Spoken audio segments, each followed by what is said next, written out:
Nathan, de Saint-Ambroise de Kildare. Kildare, là, ça me fait penser au jeu de Pâques, là. Kinder. Tu vois. Mon Dieu, qu'il y a des drôles de liens qui se font dans ma tête. Saint-Ambroise de Kildare. Moi, je vois le chocolat.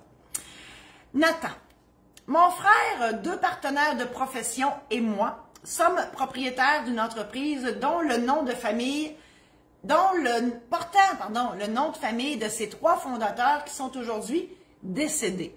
Donc, je comprends que c'est une entreprise qui date. Nous avons l'intention de changer le nom de l'entreprise. Pourquoi pas?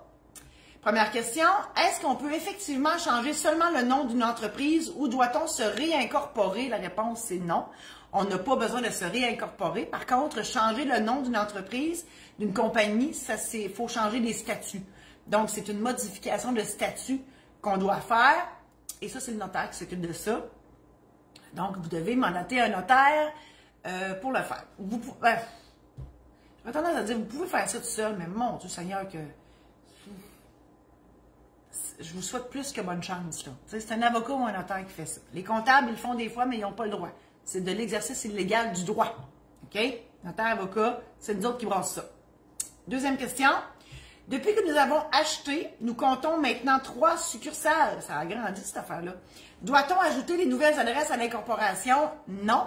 Mais vous allez devoir, en fait, tant qu'à faire la modification de statut, oui, on va le faire, là. Mais c'est surtout, et en plus, dans la déclaration d'entreprise, dans la déclaration d'immatriculation au registre des entreprises du Québec, donc le CIDREC, pour être bien précise, et à chaque année, quand on est incorporé, on reçoit une demande de mise à jour de ce truc-là. L'idée, c'est que on veut être transparent. Une compagnie, on peut se cacher en arrière de ça, là, OK? C'est surtout ceux qui font des affaires croches, ils aiment ça se cacher en arrière, mais ils ne peuvent pas parce qu'ils sont obligés de déclarer qui sont les dirigeants, qui sont les actionnaires majoritaires, et aussi les endroits, donc les places d'affaires doivent être inscrites aussi. Donc, voilà, c'est ça qu'il faut faire. Dernière question. Les 2 partenaires de profession ajoutés à l'entreprise ne sont pas inscrits dans l'incorporation comme telle. Est-il essentiel de faire cette modification? Bien, c'est sûr que s'ils veulent être actionnaires, moi je pense que oui, là, parce que je présume, vous dites qu'ils sont partenaires. Ils sont partenaires comment? Sont-ils partenaires parce qu'ils sont salariés, puis les autres, ils veulent leur paye, puis c'est tout? Ou s'ils veulent avoir une partie des revenus qui viennent? Moi, je pense que c'est plus ça.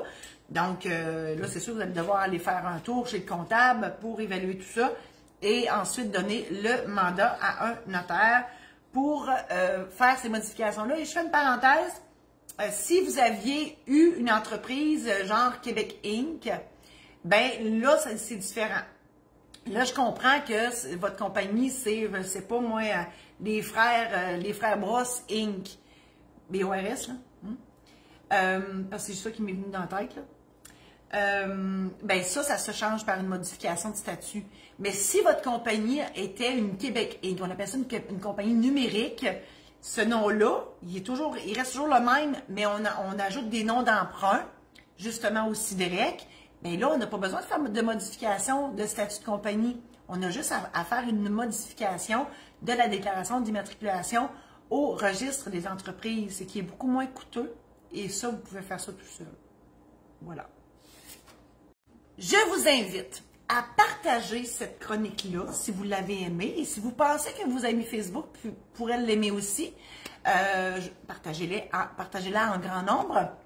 Je vous invite aussi à visiter mon site internet marie-josée-saint-laurent.com où tous mes services sont là. Je vous invite à aussi visiter maisondédition-saint-laurent.com pour mes ouvrages que j'ai faits. J'ai écrit des anecdotes de notaires, j'ai écrit les aides-mémoires qu'on vous mentionne là. Ils sont sur la maison d'édition saint-laurent.com. Et vous pouvez aller sur YouTube, sur la chaîne Notaire pas ordinaire pour revoir toutes les chroniques que vous visionnez comme celle-ci. Alors, merci infiniment d'être dans ma vie. Je vous embrasse et je vous dis à la semaine prochaine.